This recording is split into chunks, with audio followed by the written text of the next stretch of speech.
1వ వచనములో భూదిగంతముల వరకు వెళ్ళి నా కొరకు సాక్షిగా ఉండమని చెప్పాడు.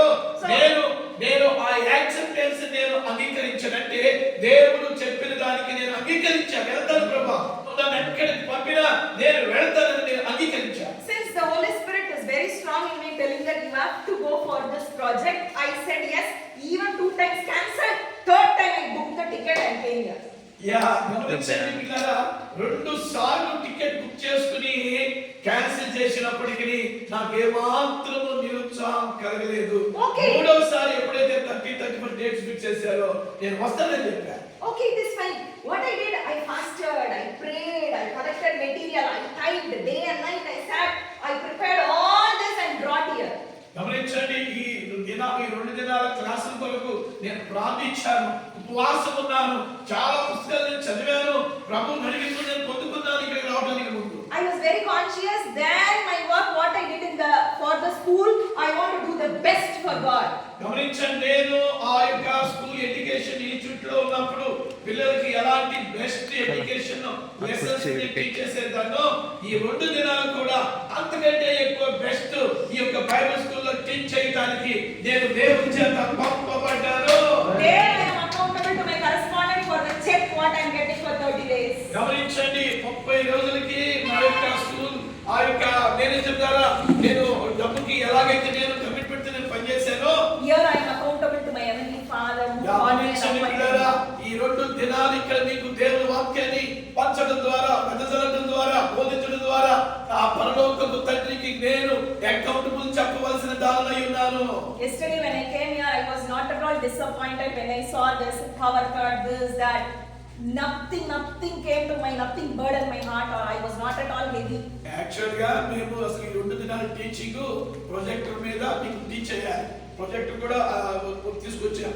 అయితే నా ప్రియమైనటువంటి దేవుని బిడ్డలారా, నిన్న పవర్ ఇక్కడ లేదు, పవర్ లేనందున ఏది కూడా నన్ను కదిలించలేకపోయింది, డిసప్పాయింట్ చేయలేకపోయింది. Because my inner man was very strong. గమనించండి, ఏ ప్రతికూల పరిస్థితి నా ముందున్నా నేను కలవరపడను, ఎందుకంటే నా అంతరంగ పురుషుడు బలంగా ఉన్నాడు. I am able to accept anything whatever is coming in my way. నా యొక్క మార్గములో ఏది నా ముందు వచ్చినా దాన్ని నేను అంగీకరించడం దేవుడు నాకు నేర్పించాడు. Yesterday power cut, today morning 9 o'clock I got ready, I came down, sister gave a nice breakfast, everything, I was ready.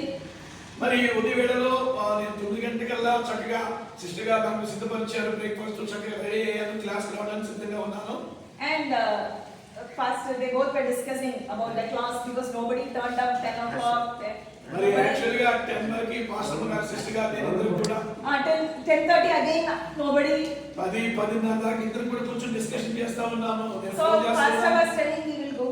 నేను అన్నాను, ఇంకా ఎవరు రానట్లున్నారు సిస్టర్, ప్యాకప్ చేసుకుని వెళ్ళిపోదాం అన్నాను. I told pastor, even if it is 5 people, we will go, my brother, we will teach, I will teach. గమనించండి, sister గారు ఉన్నారంటే పాస్టర్ మరి 2 రోజుల కింద ప్యాకప్ చేసుకుని వెళ్ళేదానికంటే కనీసం వచ్చిన వాళ్ళు ఒక 5గురు ఉన్న 5గురికైనా దేవుని మాటలు చెప్పి వెళదాము అన్నారు. Because I am accountable to my heavenly Father. చప్పట్లు కొట్టేది గట్టిగా. ఎందుకు నేను 5గురైనా నేను వాక్యం బోధిస్తానని నేను దేవునికి జవాబుదారునై ఉన్నాను. He will call me and ask, did I tell you before going I will send 1,000 people, 500 people or anything like that? Did I give you assurance? ఒకవేళ దేవుడు ఏమన్నా నువ్వు 10,000 మంది 15,000 మంది ఉంటే నేను వెళ్ళాలని ముందు నాకేమని చెప్పాడా? For you 1,000 may be big, for me 1 is big. ఒకవేళ కొంతమంది సేవకులకి 1000 మంది ఉంటేనే గొప్పేమో కానీ నాలాంటి సేవా భారం కలిగిన సేవకులకి నా ముందు ఒక్కళ్ళున్నా 1000 మంది ఉన్నట్టే నేను వాక్యం బోధిస్తాను.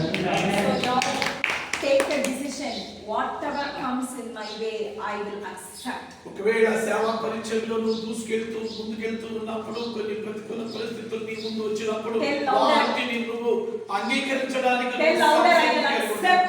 ఒకసారి చేతులకి చెప్పండి, నేను సిద్ధపడి ఉంటానని, నేను అంగీకరిస్తానని చెప్పండి. నేను అంగీకరిస్తానని చెప్పండి. నేను అంగీకరిస్తాను. ఎదురైనా నేను అంగీకరిస్తాను. ఏ కష్టం ఎదురొచ్చినా నేను అంగీకరిస్తాను. ఏ బాధ వచ్చినా నేను అంగీకరిస్తాను.